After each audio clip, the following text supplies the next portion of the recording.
It's been almost 2 decades since we started our journey to educate and help you take action so you may better manage your financial future.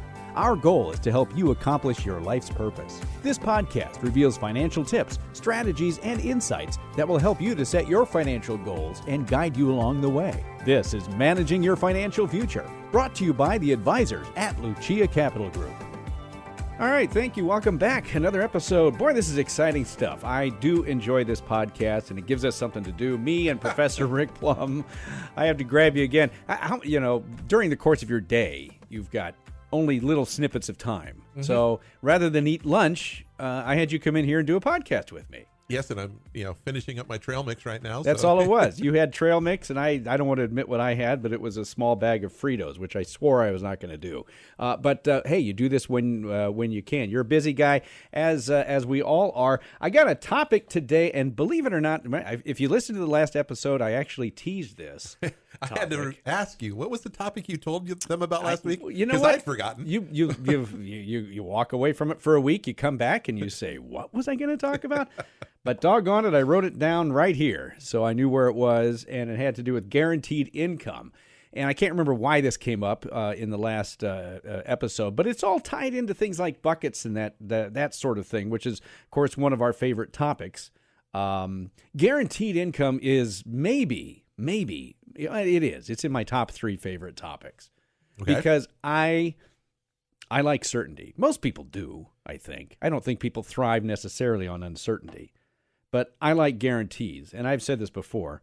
I like to know what's the worst it can get. What's the bottom line here? What do I have to prepare for? Right, and when we're dealing with financial planning, there's a couple of different ways to look at financial planning. One is just doing the sheer financial side of it, the dollars and cents, the how much do we put in bucket number 1, bucket number 2. We talked about buckets, but then there's also the emotional side of it, because as you've mentioned in the past many times, one of the biggest detriments to an individual's portfolio is not the market. It's the emotional impact or the emotional reaction that people have, and what we as people, as fearful and greedy people, do to our own portfolios that can have a devastating effect on the long-term viability of that portfolio. We tend to react. And unless we have a good plan in place, and even a good plan that makes sense to that individual, a plan that is good on the financial side, but also appeases the emotional side. You can put the best plan together. Oh, yeah. And on paper. If it doesn't feel good to the individual, or they have anxiety about, okay, the stock market went down 20% last year. Maybe the individual had 20% of their portfolio, 25% of their portfolio in the stock market. Yeah. They don't need it to touch that money for 15 or 20 years. And they know that. They logically, they can look at it and say, you know what? I know I don't need that money for 20 years. Yeah. But I still don't like seeing negative numbers. So I just can't. They have to accept what is now a lower yield, not a zero yield like it was for many years, because they just can't accept the risk of that.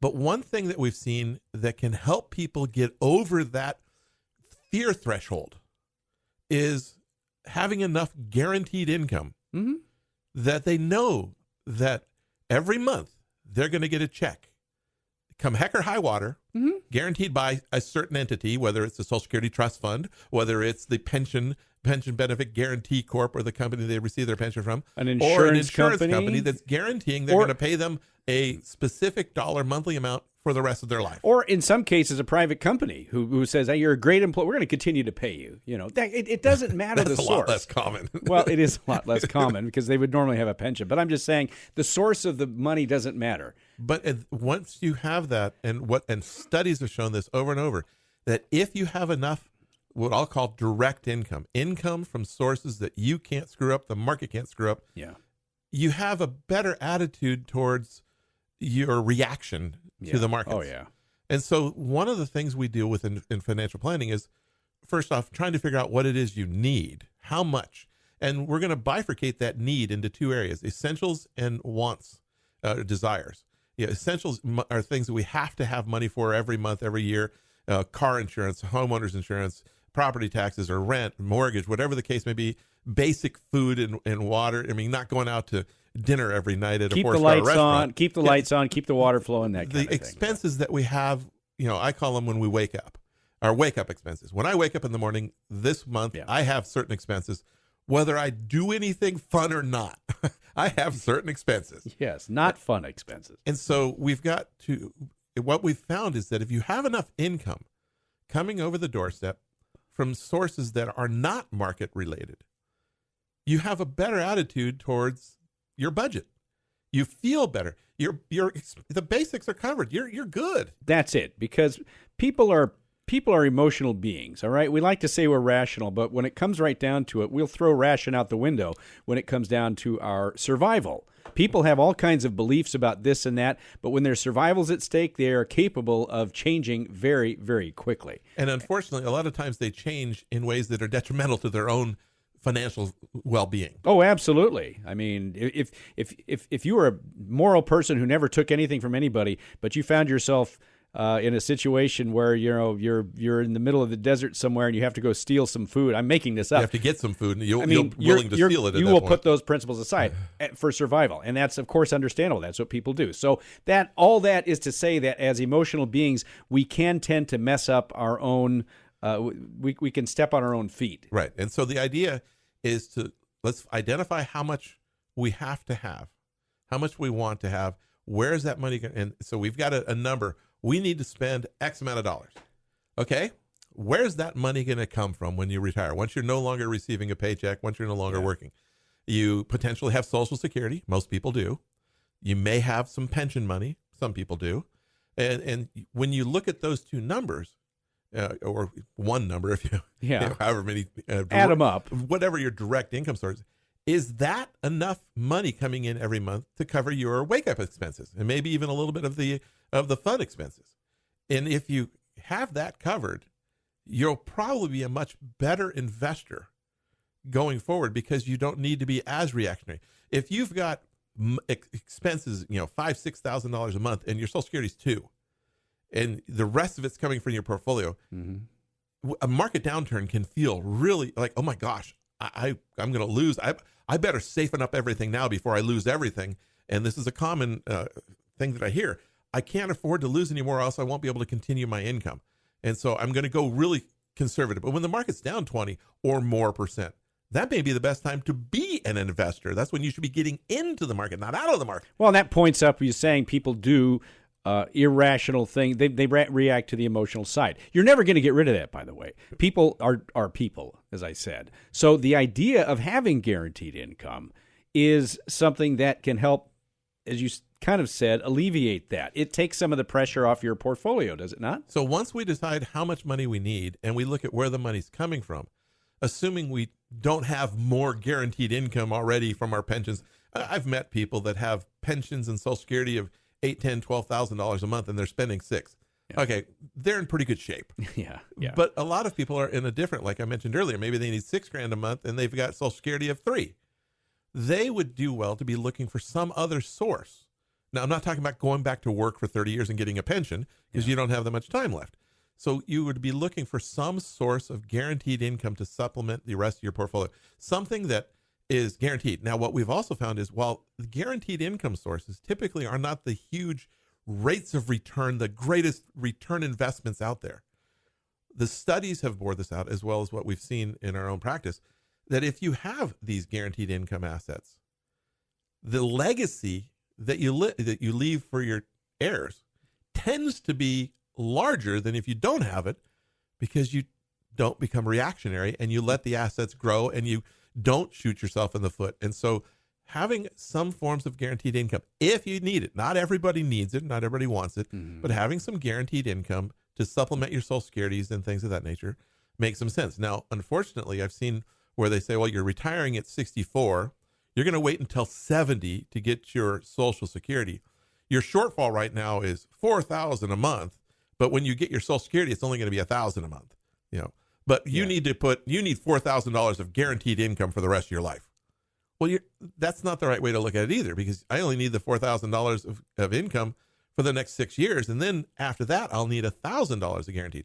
So in that case, I would look for $1,000 of guaranteed income and supplement with my portfolio over the short run. Yeah. So you've got to build this in right, so you're not putting too much money into these types of assets. You know, I've heard people sort of deride the idea of guaranteed income in the form of certain insurance company annuity products. Well, I mean, that's where you get it. It's going to be an annuity product. Well, I've heard that. I've heard there are people criticize Social Security. Although, let me ask you, what's the biggest? What would you say is the biggest source of guaranteed income for people? For in most America? people, it's Social Security. It's Social or Security. retirement income. Yeah, that's what I mean. Yes, guaranteed. It's retirement. We're talking about retirement income. I mean, there are certain subsets that have really nice pensions. A lot of but for first responders and things have really good. But for the average person, Social Security is going to if you doubt the importance of any kind of guaranteed income, take away Social Security from everybody, and you will see just how bad things would be. People would be working until they're 90. If they can. If they make it that long. The problem is there's a lot of professions where you cannot continue to work that long. Your body just can't do it. Well, exactly. So this shows the importance of the concept, well, the idea of guaranteed income and why we like it so much. Now, when you put a when you put a plan together for somebody, you generally will look first at the sources of guaranteed income, correct? We'll look for the foundational income. What incomes can we count on to begin with? And so Social Security, how much, when, are we doing spousal benefits? Are we doing what's out there? What are we going to be doing, and when is it going to kick in? And what level? Any pensions we're looking at? Do you own 15 different 400-unit apartment complexes that have real stable income? It's not guaranteed, but it's close. That's pretty stable. An example like that. Now, I'm not talking about a single family resident rental. That is absolutely not guaranteed. It's nice, and typically, in many cases, it's fairly stable. But when you lose a tenant, you lose 100% of your income on that one. Which means there is no guarantee on that one. So we're looking for that stability of income. Where is it coming from? And then we say, okay, let's look at your expenses. I don't really want to do a super detailed budget, but I want to know what the wake-up expenses are. Well, you look at it and you say, is there a shortfall? Are my monthly expenses covered? And if not, what does my portfolio have to provide? So if you do need, X amount of dollars per month, how do we go about covering that shortfall with some form of guaranteed income? Now, guaranteed income at that point is going to be in the form of some type of an annuity. I mean, the classic definition of an annuity is a stream of payments. That's the original definition of an annuity. Yes. Some people call their pensions annuities. Those people, they don't hate annuities. They love their annuity that they're getting. But it's just a matter of, it's a tool and it can be useful. But you think it should be fairly straightforward and simple. I should be able to go out and buy a stream of income. But there's different types and different styles, and there's different taxability with the different products. And you said that. You said right before we went on, and I was going to ask you about that. You said, guaranteed income should be simple. But it's not. I'm going to ask you, first of all, why should it be simple? And then I'm going to ask you, why is it not? Because it's a staple. It's one of those things that it should. It's like people talk about annuities with a very broad brush, that all annuities are bad, all annuities are good, whatever the case. And that's just not the case. There are so many different types of annuities. And even within a specific area of annuities, there's so many different little nuances. Yeah. I was looking at a lifetime income selection for some people. And the difference, they're 65 years old. They want to turn on the income right away. And so it's a matter of, well, then what's the best income? There's different ways to look at it. There's lots of ways to look at this. So we were looking at some of these, what they call guaranteed minimum income benefit rider annuities, where you put in X amount of dollars. It guarantees you a payment of Y amount per year for the rest of your life. And if you want, you can set it up under a joint life. And so you think, well, I want to just give me the one with the best rate of return, or best cash flow. Well, the one with the very best cash flow, if the cash value actually goes to zero, because you still have access to the cash value, then it's going to drop. So you might get your income is going to drop. Your income is going to drop down to a lower number. And then there was one where the same contract had two different riders. One started at X that would be flat for the rest of your life. The other one started at a little bit less than X, but would go up with interest credits for the next 15, 20 years. And so it's almost a sort of inflation hedge that you can go on. Sounds like a bet almost. It sounds like it is. And those were on fixed chassis where there was no potential risk to principal due to market rates. The only risk to principal is you spending it. Right. Or you can use a variable annuity that gives you the ability to step up your income base, get a larger income in the future if the market does really well, but gives you a baseline guarantee, but the guarantee is lower going forward if the market doesn't do well. And there's fees in that one. There's fees in all these, but you have to know the fees. And so we're looking at these different types of guaranteed minimum income benefit riders for this one particular couple. And he came back and said, what about my friends who are older than me are using immediate annuities, maybe a 10-year certain or something of that nature. And that's a completely different kind of annuity. Well, that's you get an immediate stream of payments, right? In exchange for you giving losing access to the cash. Yeah. Well, losing access meaning you bought cash value. You bought it. You can't you can't get a return. The ones that I was talking about to begin with are there. You put the money in, the cash value is still there. The cash value is invested. It's either in the fixed account that earns interest or it's in a variable account that has the potential for going up or down based on the market. But subject to surrender charges, I can quit this contract and get my money back, whatever money is in there. I still have a string to that cash value. That's basically a deferred annuity with a guaranteed income rider on it that allows for a worst case scenario income, and they're typically, depending upon age, somewhere between 5 and 6% cash flow on the initial amount. There's an income base that may or may not go up over time if you're not taking income. These are the complexities of these things. These are things that are hard for people to grasp just listening to them. What these are, though, and I can see how some people will say, you know what?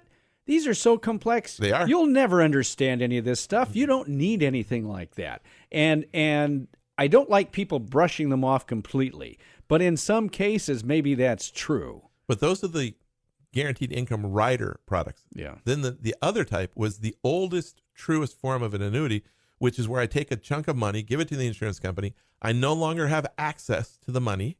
The money, all I have is a promise from that insurance company to pay me a monthly, quarterly, semi-annual, whatever frequency I've set up, payment for a specified period of time. That specified period of time may be my life, maybe the lives of myself and my spouse, maybe it's my life, my spouse, and if we die too soon, it'll continue for the balance of 10 or some period, to that whomever I've selected. And so on that side, there's a bunch of different payout options, but for a long time, the immediate, what they call single premium immediate annuities, the old SPIAs, they did not look very attractive.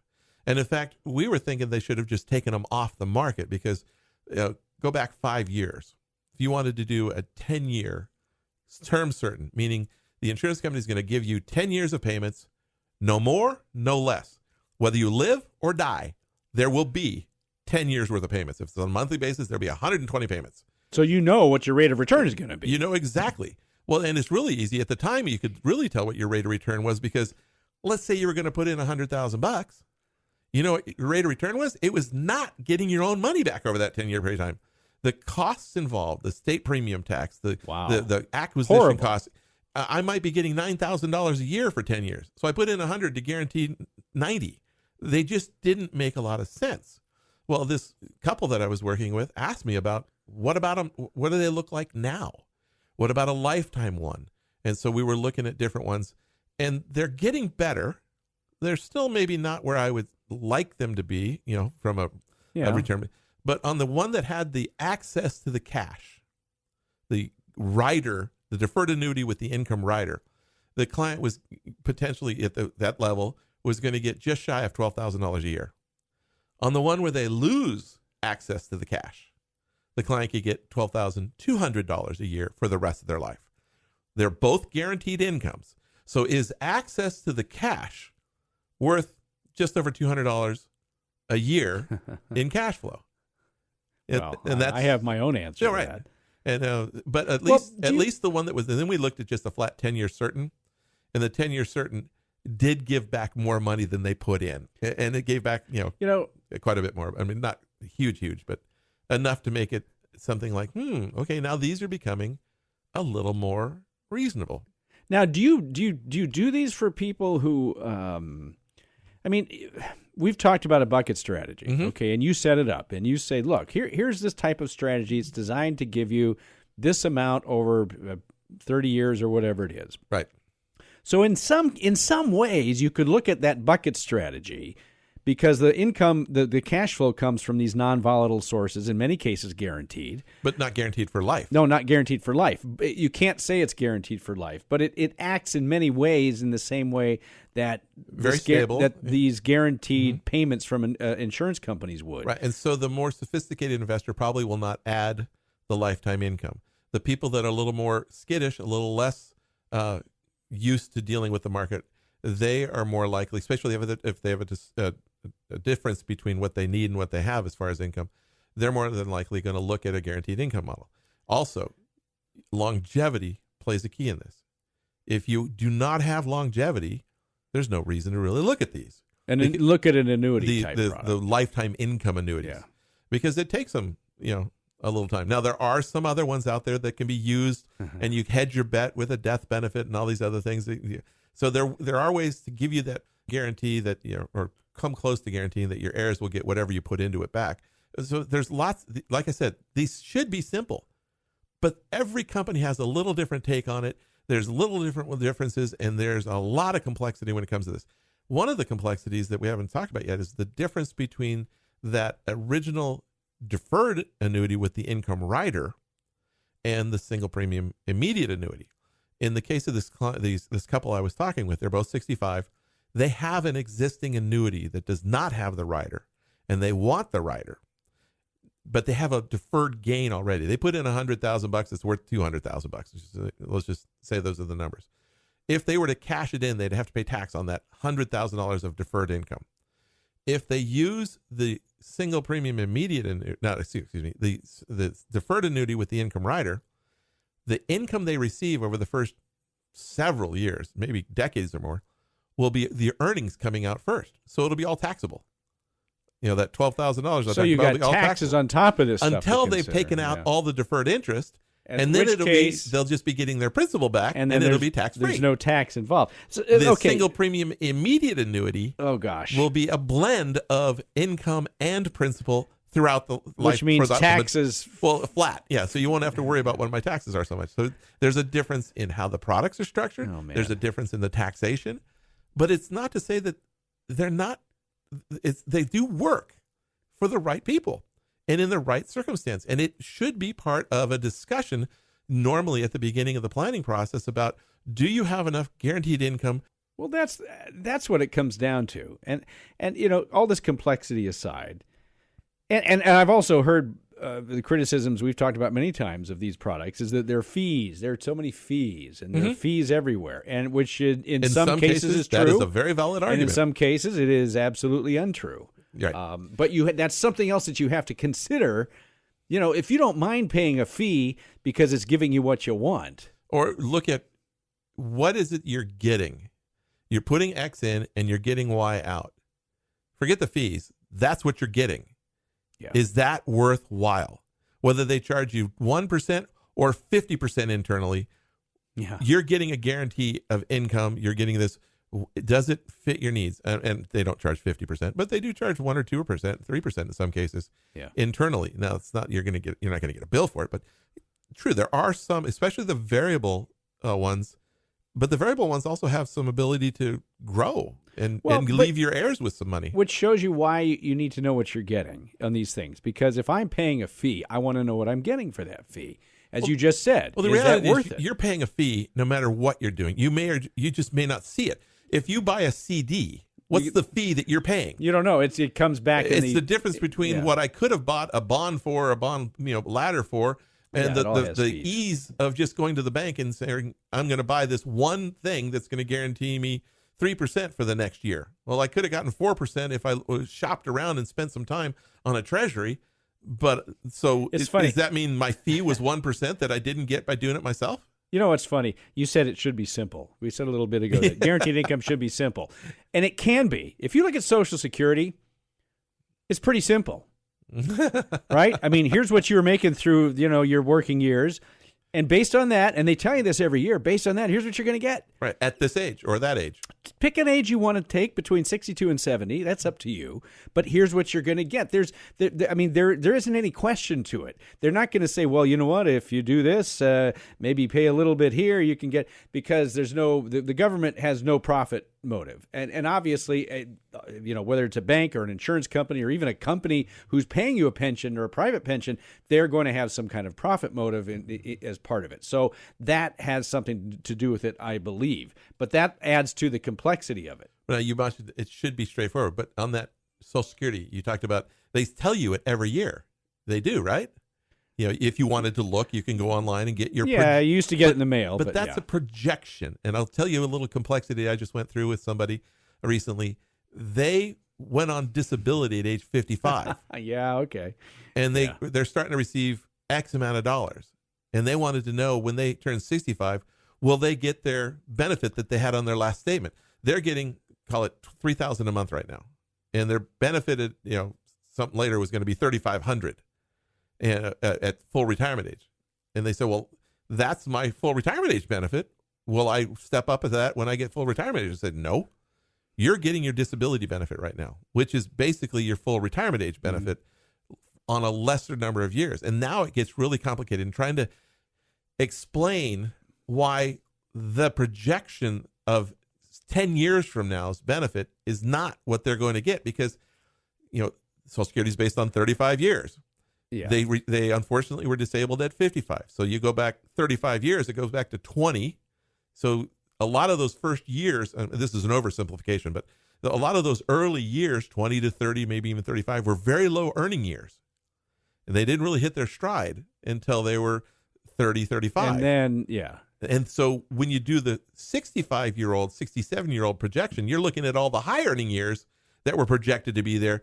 But those last 10 are the best ones. And they're not going to happen because, unfortunately, the individual's disabled. So they went back and they used some of those early years to calculate their earnings. Well, I'm sure you helped them Simple, do right? that. Well, and you helped them do that. Well, I tried to help explain why they weren't going to get their bump in income that they were expecting 10 years from now, because this is their benefit that they're going to get. And they weren't happy because they were expecting more. And nobody's happy when they're expecting more, and right or wrong, they're getting a lesser number.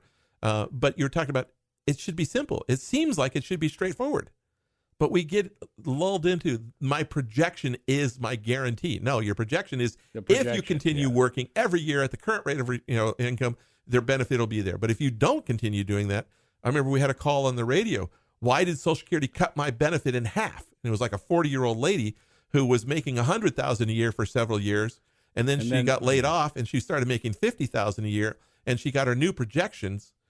She looked at the projections when she was making $100,000, and her Social Security benefit was going to be a good this big number. And but now they projected it based on her current earnings of $50,000 going forward, and it was a lot lower. And she's, how can they steal my my benefit like that? It was only a projection. It's a projection, unfortunately, and then we just get lulled into that's guaranteed, but sometimes it's not. But luckily, you've got to look at your plan and see how it works. Do you have longevity? Do you have a need? If you have a need, if you have longevity, if the stars align, then putting the right products in place. And that's, as we said at the top of this episode, the whole point of this is that people want to know, I think more than anything else, I'm just doing this I'm just guessing, more than anything else, they'd like to have good returns, but if they have their needs covered and they're able to do what they want, I think they'd rather have that. Well, and it comes down to, what is most important is the comfort of knowing you can't lose money. Yeah. More important than the ability to get a great rate of return, or potentially which is never better rate of return. And it's never guaranteed. No, but I mean, and there are a lot of people that it's been harder for the last decade or so when interest rates were dismal. Yeah, dismal would have been a very nice word for the interest rates we had up until last year. But now at least we're getting paid a little bit for more conservatism. And safety. I've just talked to somebody yesterday, in fact, and they said, you know what? We had some extra cash in a checking account or whatever it was, and she says, we just put it in a 1-year treasury. Right. And, I mean, I didn't know we could make that much. Right. Well, we haven't had that. We haven't had the ability to do that for a while. We haven't had that tool for a while. It's interesting, though, because 1 year, 6 month, 1 year, 18 month, they're pretty good rates right now. Mm-hmm. Once you get past that, get into the 2 year, 3, 4, 5, rates drop. Yeah. Yeah, and it's because they expect interest rates to come down. And so locking in, like I saw a fixed, guaranteed, no fee annuity on a 5-year lock at 5%. That's not bad. That isn't bad. But, you know, it would have sounded not so good about 15 years ago, but today it's not bad. I remember when we first started doing buckets, you know, back in my day, back in the 90s, you could get guaranteed 7-year returns in the 7% range. Yeah, and we really didn't think anything of it. It's just 7% was mentality. like, and that was back in the mid to late 90s, and people were like, well, why would I want a guaranteed 7 when I can get 20? Well, this shows the stability. This shows the importance of things like guarantees, whether it's a government guarantee from a treasury, whether it's an insurance company guarantee from an annuity, whether it's another government guarantee from Social Security or a company guarantee through the PBGC of a pension. Right. The guarantees, Professor Plum, are important. And there are ways, as we've kind of alluded to here before we wrap this up, there are ways to create guaranteed income, whether it's through purchasing a pension through an annuity or perhaps maybe getting a creative bucket type of strategy. Yeah, or maybe having a little bit of all of it. Do a bucket strategy with some guarantees. Yeah. You know, blend those. Blend them in there. There are any number of ways to do that. But whatever it takes. Well, and that's the whole point of really why you do buckets, right? Well, we do buckets because we think it creates the best opportunity to avoid sequence of return risk, to create stable retirement income. But we're also not averse to having a guaranteed income to help people. So if you've heard things, never consider an annuity, or on the other side, as we said, always consider one. Everybody should have one. It's just not true. Yeah. It's a tool that can be used. If that tool will do the job for you, then it may be right for you. Right. Assess the cost. They're not for everybody. And all annuities are not the same. There are so many. There's deferred annuities, deferred fixed annuities, deferred fixed income or fixed index annuities. There's deferred variable annuities. And then you can put riders on all those and with the income riders. And there's single premium immediate annuities. There's deferred immediate annuities. There's qualified longevity annuities. There are. And within each of those categories, each company has a slightly different take on it. Yeah, and they're all guaranteed by long-term care annuities. The full faith and credit of an insurance company. So pick a good insurance company. Exactly. That's all the time we have for today. I'd like to talk about guaranteed income because I think people recognize that it's complex, and I think many people say, I'm never going to consider that because, number one, I've heard bad things, and number two, I don't understand them, and I've just heard they're bad.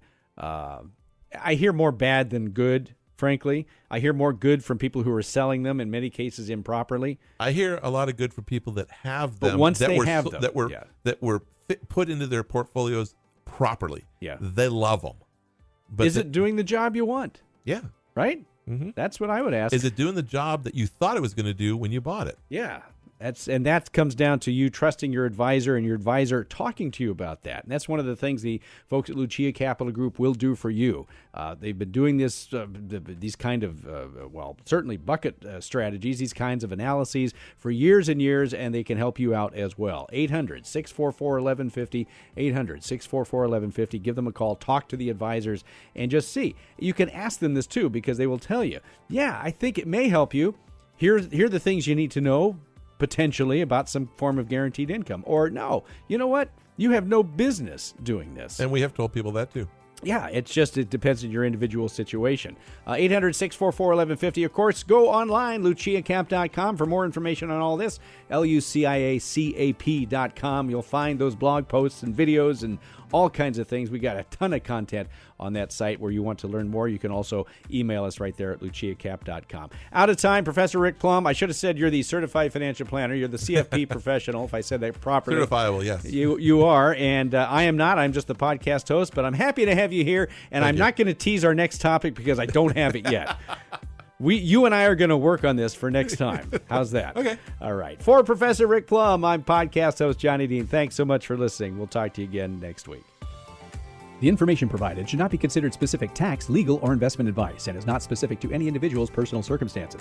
Each taxpayer should seek independent advice from a tax professional based on his or her individual circumstances. Different types of investments and/or investment strategies involve varying levels of risk, and there can be no assurance that any specific investment or investment strategy will be profitable for a client's or prospective client's portfolio. Thus, investments may result in a loss of principal. Accordingly, no client or prospective client should assume that the information presented serves as the receipt of or a substitute for personalized advice from Lucia Capital Group or from any other investment professional. You should always seek counsel of the appropriate advisor prior to making any investment decision. All investments are subject to risk, including the loss of principal. This material is gathered from sources believed to be reliable. However, its accuracy cannot be guaranteed. Insurance services offered through LPL Financial or its licensed affiliates. California Insurance License Number 0518721. Annuities are long-term investment products designed for retirement purposes. Guarantees are based on the claims-paying ability of the issuer, subject to their terms and conditions. Early withdrawals may be subject to surrender penalties, and if taken prior to age 59 and a half, may be subject to an additional 10% federal tax. Annuities are not FDIC insured. Certain terms and conditions apply, so please read insurance company materials carefully. The information provided is based on current laws, which are subject to change at any time. Lucia Capital Group is not affiliated with or endorsed by the Social Security Administration or any government agency.